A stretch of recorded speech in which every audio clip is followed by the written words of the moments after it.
Hello friends, എല്ലാവർക്കും നമസ്കാരം. നിങ്ങളേവരും കാത്തിരിക്കുന്ന രേവതിയുടെയും സച്ചുയുടെയും നാളത്തെ വിശേഷത്തിലേക്ക് എല്ലാ കൂട്ടുകാർക്കും സ്വാഗതം. എല്ലാവർക്കും നല്ലൊരു ശുഭരാത്രിയൊക്കെ നേർന്നുകൊണ്ട് നമുക്ക് നാളത്തെ വിശേഷത്തിലേക്ക് കടന്നാലോ. അതിനു മുമ്പായിട്ട് ആരെങ്കിലും നമ്മുടെ ചാനൽ ആദ്യമായിട്ട് കാണുന്നുണ്ടെങ്കിൽ ഒന്ന് സബ്സ്ക്രൈബ് ചെയ്ത് വെക്കണോ. അതിനോടൊപ്പം തന്നെ മാക്സിമം എല്ലാവരും ഒരു ലൈക്ക് അടിച്ചിട്ട് വീഡിയോ കാണാൻ വേണ്ടി ശ്രദ്ധിക്കണേ. അപ്പൊ നമുക്ക് നേരെ നാളത്തെ വിശേഷത്തിലേക്ക് തന്നെ കിടക്കാം. അപ്പൊ ഇന്ന് ലാസ്റ്റ് സീനായിട്ട് കണ്ടത് വേറെ ഒന്നുമല്ല, നമ്മുടെ ചന്ദ്രമതിനെ ചെറിയൊരു പണിയല്ല, ഒരു 8ന്റെ പണി കൊടുക്കാൻ വേണ്ടി ശരത്തും ശരത്തിന്റെ കൂട്ടുകാരനും കൂടെ ഒരു പ്ലാൻ ചെയ്തിട്ടുണ്ട്. ഏതാണെങ്കിലും ശരത്ത് നാറി എന്ന് പറഞ്ഞിട്ടുണ്ട്. ഏതാണെങ്കിലും ശരത്തിനെ വലിയൊരു കള്ളൻ തന്നെ ആക്കി വെച്ചിരിക്കുകയാണ്. പിന്നെ അവിടെ നിന്ന് രക്ഷപ്പെട്ടൊക്കെ നമ്മുടെ ശരത്ത് പോയി, ശരത്തല്ല ആ പൈസ എടുത്തെന്ന് മനസ്സിലായെങ്കിലും അവിടെ നമ്മുടെ ശരത്ത് അപ്പോൾ അപമാനിക്കപ്പെടുകയാണ് ചെയ്തത്. അമ്മയുടെ മുമ്പിലും അതുപോലെ അനിയത്തിയുടെ മുമ്പിലും അവിടെ നിന്നവരുടെ മുമ്പിലും ഒക്കെ അപമാനിതനായിട്ട് നിന്നു. അതുകൊണ്ട് തന്നെ ഒരു ചെക്കന്റെ മനസ്സിൽ ഇതൊക്കെ പതിഞ്ഞു കഴിഞ്ഞാൽ ഒരിക്കലും ഇതൊന്നും പോകാൻ പോകുന്നില്ല. അതുകൊണ്ട് ചന്ദ്രമതിയോട് അത്രമാത്രം ദേഷ്യമുണ്ട്. അതുകൊണ്ടാണ് ഇത്രയും റിസ്ക് എടുത്തിട്ട് ആ പൈസ എന്നാ പിന്നെ ആ പെണ്ണുപിള്ള വെച്ചോണ്ടിരിക്കേണ്ട കാര്യമില്ലല്ലോ, അതിന്റെ കാര്യം വേണ്ടല്ലോ എന്ന് പറഞ്ഞുകൊണ്ടാണ് ആ പൈസ എടുക്കാനായിട്ട് പോകുന്നത്. അപ്പൊ ഇത് നമ്മുടെ ശരത്തിന്റെ പ്ലാനല്ല, ശരത്തിന്റെ കൂട്ടുകാരന്റെ പ്ലാനാണ്. പെണ്ണുപിള്ളക്ക് 8ന്റെ പണി കൊടുക്കാതെന്ന് പറഞ്ഞുകൊണ്ടാണ് ശരത്തിന്റെ കൂട്ടുകാരൻ ശരത്തിനെ വിളിച്ചുകൊണ്ട് പോകുന്നത്. അങ്ങനെ നമ്മുടെ ചന്ദ്രമതി ആ പൈസയൊക്കെ ആയിട്ട് നേരെ പലിശ കൊടുക്കാൻ വേണ്ടി പോകാൻ തുടങ്ങുമ്പോഴാണ് പെട്ടെന്ന് ഓട്ടോയ്ക്ക് ഒരു കംപ്ലൈന്റ് വന്നതും ഓട്ടോക്കാരൻ ഇറങ്ങാൻ പറഞ്ഞതും ഒക്കെ. ഇതൊക്കെ ഓട്ടോക്കാരന്റെയും കൂടെ ഒരു ട്രിക്കായിരുന്നു. ആ ഒരു ഓട്ടോ എന്ന് പറയുന്നത് ശരത്തിന്റെ കൂട്ടുകാരന്റെ ഒരു കൂട്ടുകാരനായിരുന്നു. അപ്പൊ അതുകൊണ്ട് തന്നെ ഇതൊക്കെ കുറച്ച് എളുപ്പമായിട്ടോ. അങ്ങനെ നമ്മുടെ ചന്ദ്രമതി ആ ഓട്ടോയ്ക്ക് പ്രശ്നം ആയതുകൊണ്ട് ചേച്ചി ഒരു കാര്യം ചെയ്തോ, നടന്ന ഓട്ടോ പോകുന്നില്ലെന്ന് പറഞ്ഞപ്പോ ചന്ദ്രമതി ഇനിയിപ്പോ എന്താ ചെയ്യുക, നടക്കാന്നൊക്കെ പറഞ്ഞ ഈ വെയിലത്തെന്നൊക്കെ പറഞ്ഞിട്ട് പതുക്കെ അങ്ങ് നടന്നു കഴിഞ്ഞപ്പോഴത്തേക്ക് നമ്മുടെ ശരത്തിനോട് ഹെൽമെറ്റ് എടുത്ത് വെച്ചോളാൻ പറഞ്ഞു കേട്ടോ. ഹെൽമെറ്റ് എടുത്ത് വെച്ചിട്ട് നേരെ ആ ബാഗ് അങ്ങ് തട്ടിപ്പറിച്ചുകൊണ്ട് ഓടിക്കോളാനല്ല കേട്ടോ, സോറി. ഇവര് ബൈക്ക് ഇങ്ങനെ പതിയെ കൊണ്ടുപോയിട്ട് ബാഗ് തട്ടിപ്പറിക്കുന്ന സമയം കൊണ്ട് ബൈക്ക് അങ്ങ് വിട്ടു പോകാനാണ് പ്ലാൻ ചെയ്തിരിക്കുന്നത്. ഏതായാലും അടിപൊളി പ്ലാനൊക്കെ ആയിരുന്നു. പ്ലാൻ സക്സസ് ആയിട്ടോ. നാളെ അത് നിങ്ങൾ കാണും. നമ്മുടെ ചന്ദ്രമതിക്ക് 8ന്റെ അല്ല 18ന്റെ പണി കിട്ടാൻ പോവുകയാണ്. ആ പൈസ നമ്മുടെ ശരത്ത് തന്നെ പിടിച്ചു വലിച്ചോണ്ട് ബൈക്കിൽ നിന്ന് കൊണ്ട് പോവുകയാണ് കേട്ടോ. ഏതായാലും ശരത്ത് പൈസയും കൊണ്ട് പോയ ഒരു സമയത്ത് അയ്യോ എന്റെ പൈസയെ, എന്റെ ഈശ്വരാ എന്റെ പൈസ പോയേ എന്നും പറഞ്ഞ് ചന്ദ്രമതി അവിടെ കിടന്ന് കാറുകയാണ്. അപ്പൊ കുറച്ചു പേരൊക്കെ അവിടെ ഇങ്ങനെ നിന്നവരൊക്കെ വന്നിട്ട് എന്താ ചേച്ചിന്ന് ചോദിച്ചപ്പോഴത്തേക്കും അതേ എന്റെ ബാഗിലിരുന്ന പൈസയും കൊണ്ട് അതേ പോകുന്നത്, എന്റെ കണ്ടോ എന്റെ ബാഗിലിരുന്ന പൈസയാന്നും പറഞ്ഞ് വിളിച്ചങ്ങോട്ട് കരയാനും തുടങ്ങിയപ്പോഴത്തേക്കും എങ്കിൽ പിന്നെ ചേച്ചി ഒരു കാര്യം ചെയ്യുക, തൊട്ടടുത്തുള്ള പോലീസ് സ്റ്റേഷനിൽ പരാതി കൊടുക്കുക, അല്ലാതെ ഇതിന് രക്ഷയൊന്നും ഇല്ലാന്ന് പറഞ്ഞു. ഇനിയിപ്പം പരാതി കൊടുത്തിട്ട് എന്തിനാ, എനിക്ക് ഇന്ന് വേണ്ട പൈസയായിരുന്നു, അത് ഇന്ന് ഞാൻ കൊടുത്തില്ലെങ്കിൽ ഞാൻ ഇനി എന്തിനു ജീവിച്ചിരിക്കുന്നതാ, ഇനിയിപ്പോൾ എന്താ ചെയ്യുക, ഇനി പരാതിയുടെ ഒന്നും പുറകെ പോകാൻ എനിക്ക് പറ്റില്ല, ഇനി പരാതിയുടെ പുറകെ പോയാൽ അത് എത്ര നാൾ കഴിഞ്ഞാൽ പൈസ കിട്ടും എന്നൊക്കെ പറഞ്ഞ് കരഞ്ഞ് നിലവിളിച്ച് നേരെ വേറെ എങ്ങോട്ടേക്കും അല്ല പോകുന്നത്, ആ ഒരു ഫൈനാൻസിലേക്ക് തന്നെയാണ്. അപ്പൊ അവിടെ ചെന്ന് പൈസ ഇങ്ങനെ പോയി എന്ന് പറഞ്ഞിട്ട് എങ്ങനെയെങ്കിലും അവധിയൊക്കെ പറയണമല്ലോ. അപ്പൊ അതിനു വേണ്ടിയാണ് കേട്ടോ. അങ്ങനെ നമ്മുടെ ചന്ദ്ര അവിടെ ചെല്ലുകയാണ്. അപ്പൊ അവിടെ ചെന്ന് കഴിഞ്ഞപ്പോഴത്തേക്കും ഈ ഫൈനാൻസർ കണ്ട ഉടനെ തന്നെ ഇതാര് ചന്ദ്രമതിയോ, കേറി വാ. അല്ല, എന്നും കൂടത്തി വരുന്ന ഒരാളുണ്ടല്ലോ, എന്തിയെ ഭാമേനെ കാണുന്നില്ലല്ലോ, എന്ത് പറ്റി ഭാമയ്ക്ക്? അത് പിന്നെ ഭാമയ്ക്ക് ഒരു സ്ഥലം വരെ പോകണമായിരുന്നു, അവളിവിടെ ഇല്ല, അതുകൊണ്ടാ ഞാൻ ഒറ്റയ്ക്ക് വന്നത്. ഒറ്റയ്ക്ക് വന്നാലും കൂട്ടായിട്ട് വന്നാലും ഇവിടെ പലിശ തരാനാണല്ലോ വരുന്നത്. ഏതായാലും ചന്ദ്ര വന്നിരിക്കുക, എന്തിയെ പൈസ ഒന്നും കൈ കാണുന്നില്ലല്ലോ, പൈസ കൊണ്ടുവന്നില്ലേ, അതോ ഇനിയിപ്പം വല്ല ഉരുപ്പടി ആയിട്ട് ഇവിടെ പണയം വെക്കാനാണോ പ്ലാന്? എന്താണെങ്കിലും കുഴപ്പമില്ലേ, എടുക്ക് എന്ന് പറഞ്ഞപ്പോ ചന്ദ്ര പറഞ്ഞു അത് പിന്നെ പൈസ കൊണ്ടുവന്നോന്ന് ചോദിച്ചാല് ഞാൻ കൊണ്ടുവന്നായിരുന്നു, പക്ഷെ റോഡിൽ വെച്ച് 2 കള്ളന്മാർ എന്റെ ബാഗ് തട്ടി പറിച്ചോണ്ട് പോയി, അതിനകത്തായിരുന്നു പൈസ, അതുകൊണ്ട് ഇപ്പൊ എന്റെ കയ്യിൽ പൈസ ഇല്ല എന്ന് പറയാനാ ഞാൻ വന്നത്. ഇത് കേട്ടതും ഫൈനാൻസറുടെ ആ സ്വഭാവം അങ്ങ് മാറിയിട്ട്, അറിയാലോ ഈ ബ്ലേഡ് പലിശക്കാരുടെ ഒരു സ്വഭാവം എന്ന് പറഞ്ഞിട്ടുണ്ടെങ്കിൽ. പെട്ടെന്ന് അയാൾ എണീറ്റിട്ട് പറഞ്ഞു, എന്താ ചന്ദ്രയെ പറഞ്ഞത്? ഇതുപോലെയുള്ള ഊടായിപ്പേ എന്റെ അടുത്ത് നടക്കത്തില്ല, മര്യാദയ്ക്ക് പൈസ എനിക്കിപ്പൊ കിട്ടണം. കഴിഞ്ഞ മാസത്തെ പലിശ നിങ്ങൾ താമസിച്ചു, എന്നെങ്കിലും നിങ്ങൾ പലിശ നേരത്തെ തന്നിട്ടുണ്ടോ? ഇല്ലല്ലോ. നിങ്ങളുടെ വീട്ടിൽ നിന്ന് കുറച്ച് ആൾക്കാരെ വിളിച്ചോണ്ട് വരാൻ പറഞ്ഞപ്പം അതും പറ്റത്തില്ല.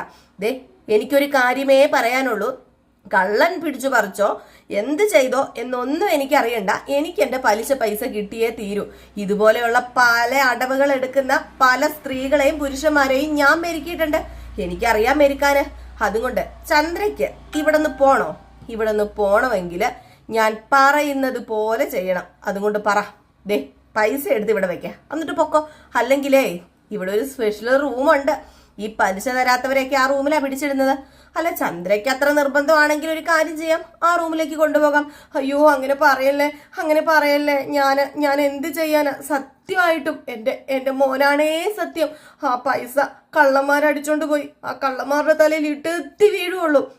ഇടുത്തി വീഴുകയോ മണ്ണാങ്കട്ട വീഴുകയോ കരിയില വീഴുകയോ ഒക്കെ ചെയ്തോട്ടെ, ഇതൊന്നും എനിക്കറിയേണ്ട കാര്യമില്ല. ആകാശം ഇടിഞ്ഞു വീണെന്ന് പറഞ്ഞാലും എനിക്കിവിടെ പലിശ കിട്ടിയിരിക്കണം. അത് അന്ന് ഈ പലിശ ഈ മുതൽ മേടിച്ചോണ്ട് പോയപ്പം ഇതല്ലായിരുന്നല്ലോ ചന്ദ്ര പറഞ്ഞത്.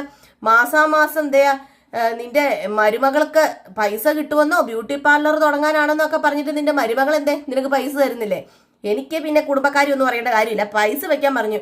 അയ്യോ, എനിക്ക് ഒരു 2 ദിവസവും കൂടി അവധി തരണം. 2 ദിവസം പോയിട്ട് 1 മണിക്കൂർ പോലും അങ്ങോട്ടും ഇങ്ങോട്ടും നീങ്ങില്ല. അതെ, ഒരു കാര്യം ചെയ്യാം, ചന്ദ്ര ഇവിടെ നിൽക്കുക എന്ന് പറഞ്ഞ് നേരെ ഒരു സ്ത്രീയെ വിളിക്കാണ് കേട്ടോ. ഒരു വണ്ണമൊക്കെ ഉള്ള ഒരു സ്ത്രീയാണ്. ഇങ്ങനെയുള്ളവരെ മെരുക്കാൻ വേണ്ടി ഇവരെ സെറ്റപ്പ് ചെയ്തിരിക്കുന്നതാണ് കേട്ടോ. അപ്പൊ സ്ത്രീകളെ മെരുക്കാൻ വേണ്ടി സ്ത്രീകളും പുരുഷന്മാരെ മെരുക്കാൻ വേണ്ടി പുരുഷന്മാരെയാണ് ഇവർ സെറ്റപ്പ് ചെയ്ത് വെച്ചിരിക്കുന്നത്. അപ്പൊ ആ സ്ത്രീ ഇങ്ങോട്ട് വിളിച്ചു. ആ സ്ത്രീനെ കണ്ടപ്പോ തന്നെ ചന്ദ്രയുടെ കിളി പതുക്കെ കീന്ന് പറന്നു പോയിട്ടോ. അങ്ങനെ ചന്ദ്രയാണെങ്കിൽ പതുക്കെ അവിടെ നിൽക്കുക പേടിച്ച് വിറച്ച്. അപ്പൊ ആ സ്ത്രീ വന്നിട്ട് അതെ ഇവിടെ വാടിയെന്ന് പറഞ്ഞു. അയ്യോ, എന്നെ കൊണ്ടുപോകല്ലേ, ഞാൻ തരും, പലിശ ഞാൻ തരും എന്ന് പറഞ്ഞ് തരും, സത്യമായിട്ട് ഞാൻ തരും. സത്യമായിട്ടും തരുന്നത് വരെ ഒരു കാര്യം ചെയ്യാം, ഇവിടെ കിടന്നാ മതി. ഇതുവരെ നിന്റെ വീട്ടുകാർ ഇങ്ങോട്ടേക്ക് വന്നില്ലല്ലോ. നിന്നെ ഒരു ദിവസം കാണാതാവുമ്പോഴത്തേക്കും നിന്റെ വീട്ടുകാർ ഇവിടെ അന്വേഷിച്ചു വരൂലോ. അപ്പം ഞാൻ ഒരു കാര്യം ചെയ്തോളാം, വീട്ടുകാരുടെ കയ്യിൽ നിന്ന് പലിശ മേടിച്ചോളാം, മുതലോ പലിശയോ ഒക്കെ മേടിച്ചോളാം, മര്യാദയ്ക്ക് ഇവിടെ കൊണ്ട് പൂട്ടിയിടാൻ പറഞ്ഞു. അങ്ങനെ ആ തടിയുള്ള ആ ഒരു സ്ത്രീ കൊണ്ടുപോയി പൂട്ടിയിടുകയാണ് കേട്ടോ. നമ്മുടെ ചന്ദ്ര എന്ത് ചെയ്താൽ പോകുന്നില്ല, കാറി കൂവാട്ടോ അവിടെ കിടന്ന്. ചന്ദ്രയ്ക്ക് പറ്റുമോ അങ്ങനെയൊക്കെ ഒരു റൂമിൽ പോയൊക്കെ കിടക്കാനൊക്കെ? ഒന്ന് ഓർത്ത് നോക്കിയ ഒരവസ്ഥ. നമ്മള് വീട്ടുകാരും അറിയാതെ ചെയ്തിട്ട് ലാസ്റ്റ് ഒരു റൂമിനകത്ത് കൊണ്ടിടുക എന്നൊക്കെ പറഞ്ഞു കഴിഞ്ഞാലേ ചന്ദ്രയ്ക്ക് ഇതല്ല, ചന്ദ്രയ്ക്ക് ഇതിന്റെ അപ്പുറം പണി കിട്ടണം.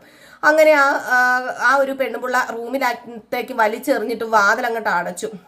ചന്ദ്രയാണെങ്കിൽ അയ്യോ രക്ഷിക്കോ എന്നും പറഞ്ഞ് വാതിലിൽ പടപടാ കൊട്ടിക്കൊണ്ടിരിക്കുകയാണ്. എവിടെന്ന് രക്ഷിക്കുവോ? ആരേലും വന്ന് രക്ഷിക്കുവോ? ഏതായാലും ആ ഒരു സീന് കഴിഞ്ഞ് പിന്നെ നമ്മുടെ രേവതിനെ സച്ചിനെയാണ് കാണിക്കുന്നത്.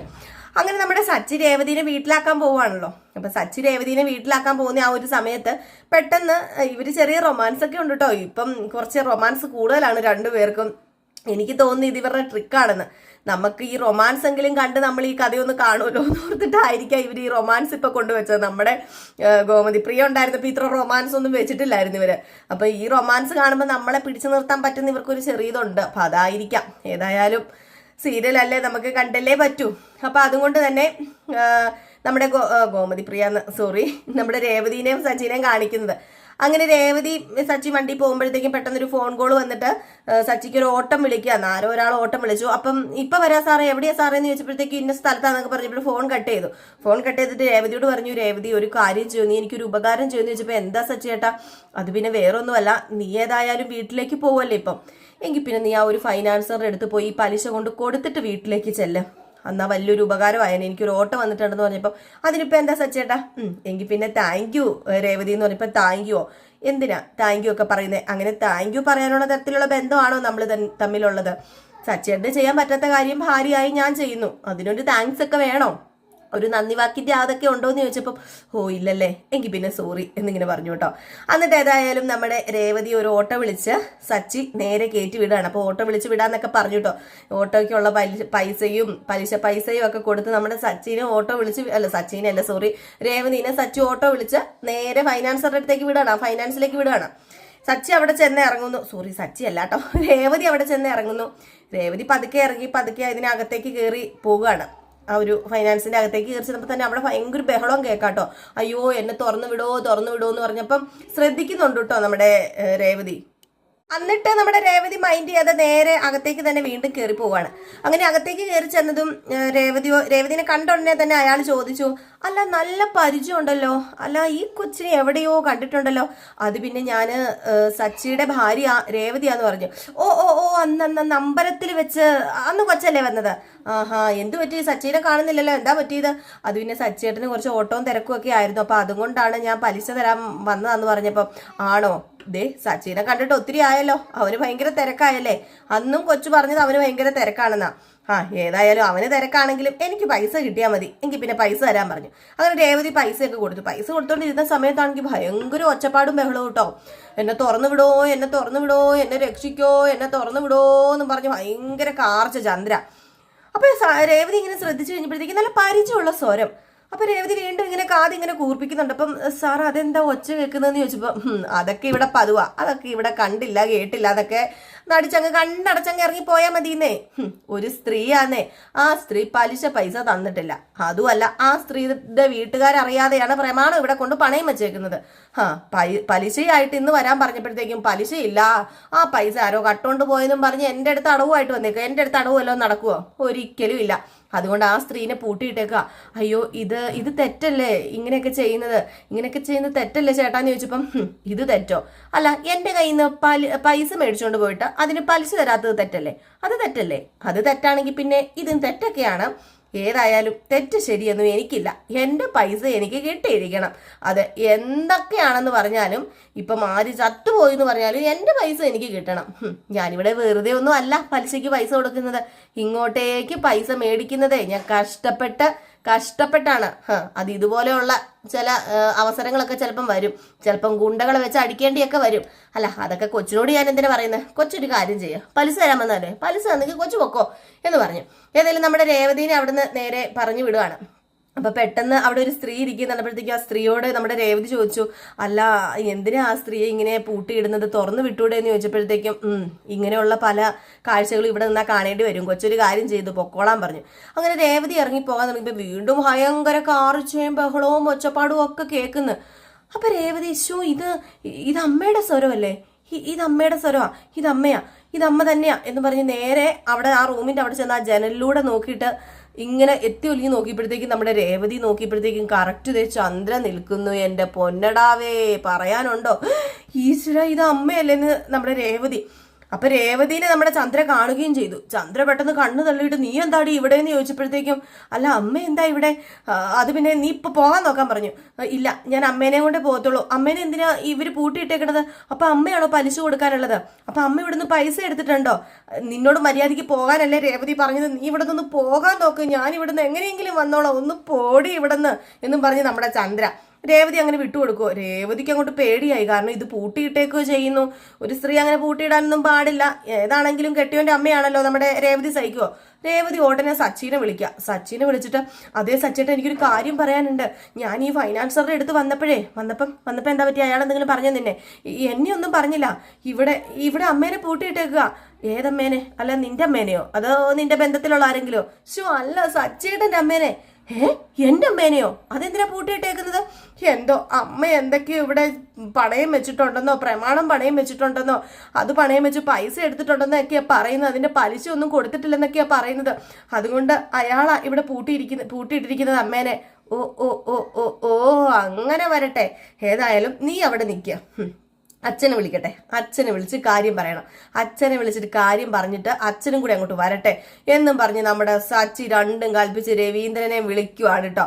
ഇതേ സമയം ആ ഒരു സ്പോട്ടിൽ തന്നെ സച്ചി രവീന്ദ്രനും ഇങ്ങോട്ടേക്ക് വരുന്നുണ്ട്. ആ ഒരു ഫൈനാൻസിലേക്ക് വന്നു കഴിഞ്ഞാൽ നടക്കാൻ പോകുന്ന സംഭവങ്ങൾ എന്ന് പറഞ്ഞാൽ നമ്മുടെ ചന്ദ്രയ്ക്ക് പിന്നെ 28ന്റെ പണിയല്ല, 46ന്റെ പണിയല്ല, നമ്മുടെ ചന്ദ്രയ്ക്ക് പണിയുടെ പെരും മഴയാണ് വരാൻ പോകുന്നത് കേട്ടോ. അപ്പൊ ഏകദേശം ഈ ഒരു സീനൊക്കെ കാണിച്ചിട്ടാണ് നാളത്തെ വിശേഷം അവസാനിക്കുന്നത്. അതിൽ സച്ചിയും നമ്മുടെ രവീന്ദ്രനും സുധിയും ഒക്കെ എത്തുന്നുണ്ട്, കൂടെ ശ്രീകാന്തും എത്തുന്നുണ്ട്. എല്ലാം കൂടെ കുഴഞ്ഞ് ചക്കപ്പരുവായിട്ട് മാറുന്നുണ്ട്. അപ്പൊ അതൊക്കെ നമുക്ക് കാത്തിരുന്ന് കാണാം. ലാസ്റ്റ് ഇത് ആരുടെ തലേ വന്ന് വീഴും? ഈ പൈസ ആർക്ക് വേണ്ടിയാ എടുത്തത്? ശ്രുതിക്ക് വേണ്ടി. ശ്രുതിയുടെ തലയിൽ തന്നെ വന്ന് വീഴണം. ഏതായാലും അതൊക്കെ നമുക്ക് കാത്തിരുന്ന് തന്നെ കാണാം. അടിപൊളിയായിട്ടുള്ള വിശേഷങ്ങളാണ് ഇനി നമ്മൾ കാണാൻ പോകുന്നത് കേട്ടോ. അപ്പൊ എല്ലാവരും കാത്തിരിക്കുക. പരിഭവവും പരാതിയൊക്കെ മാറ്റി വെച്ചിട്ട് എല്ലാവരും ഒന്ന് കാണാൻ ശ്രമിക്കുക കേട്ടോ. അപ്പൊ നമ്മൾ രാവിലെ എന്നും വരും. രാവിലെ ഒരു 6:50 ഞാൻ 6:50, 7 ആ ഒരു സമയത്തിനുള്ളിലാണ് ഞാൻ രാവിലെ ഫുൾ വിശേഷം ഇടുന്നത്. അപ്പം നമുക്ക് നാളെ രാവിലെ ഫുൾ വിശേഷമായിട്ട് കാണാം. ഇനി നയനിയുടെയും ആദർശിൻ്റെയും നാളത്തെ പ്രേമ വിശേഷമായിട്ട് വരാം കേട്ടോ. അതുവരെ എല്ലാവർക്കും ടാറ്റാ, ബൈ ബൈ.